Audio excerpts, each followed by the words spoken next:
bonjour mesdames, mesdemoiselles et messieurs, bienvenue sur Studio Bagio. C'est encore vos chroniqueurs Cheikh Ahmed et Ludmila de la première générale du lycée du même nom. Notre sujet concerne cette semaine une réalité qui fait polémique jusqu'au sommet de la fonction suprême de l'État et qui passe inaperçue aux caméras des médias. Il s'agit du jugement des djihadistes français à l'étranger, plus précisément en Irak. Pour évaluer cette tendance, qui est non seulement politique, diplomatique, mais aussi juridique, nous avons interrogé un spécialiste de la question. Il s'agit d'un professeur de droit à l'université Lille 2 pour nos fidèles chroniqueurs. Restez branchés et bonne écoute sur Studio Bagio.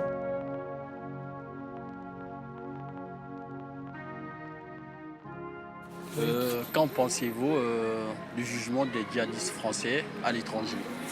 Qu'est-ce que je pense du jugement des djihadistes français à l'étranger? Ça c'est une bonne question.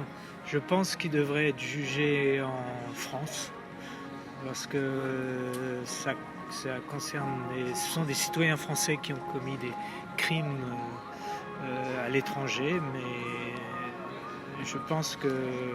Puis j'ai plus confiance en la justice, en l'état de droit français qu'en l'état de droit syrien. Parce que l'enjeu est de taille, parce que s'ils sont jugés en Irak par exemple, la sentence c'est la peine de mort. Oui. Donc à votre avis, quelle est la peine que vous pouvez, si vous étiez ministre de la Justice, quelle serait... Moi je suis contre la peine de mort. Je suis contre la peine de mort. Malgré les crimes qu'ils ont commis.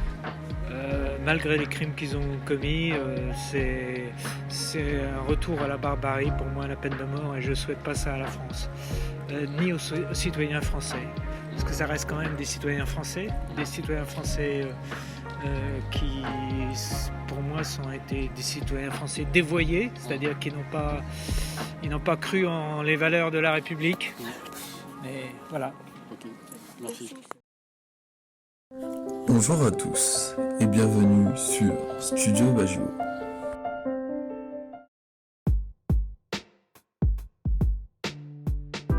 Bonjour à tous et bienvenue sur Studio Bagio.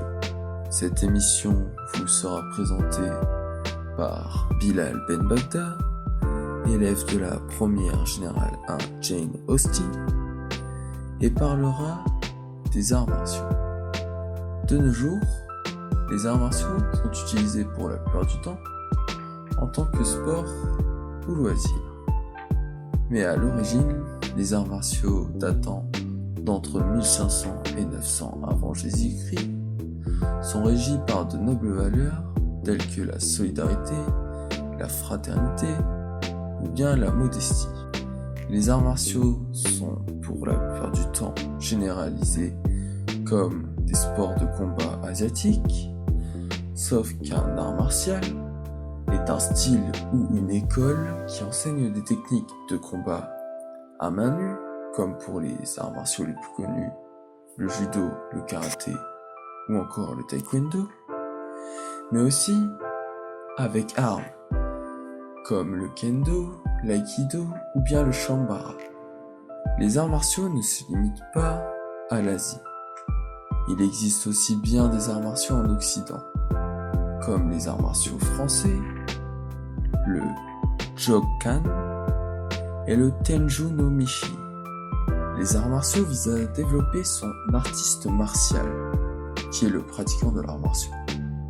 Autant extérieurement, pour la force ou la souplesse, comme avec le judo, qui littéralement, une fois traduit sous sa forme de kanji, signifie voie de la souplesse, mais aussi intérieurement, comme avec un développement de la santé ou de l'énergie.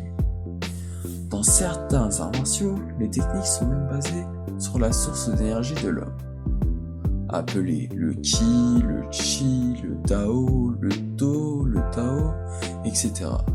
Il en existe plusieurs variétés, vu qu'il y a beaucoup de noms en fonction de chaque art martial différent, mais ils sont tous de la même origine.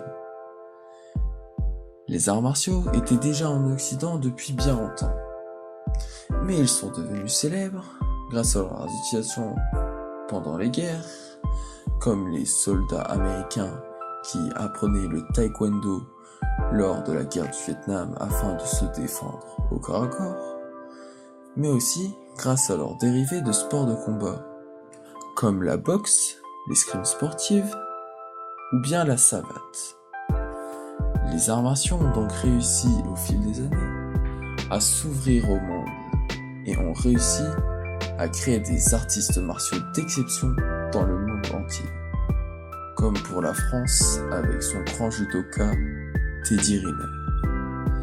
C'était Bilal Ben Bagda, élève de la première générale 1 Jane Austen, pour Studio Baggio.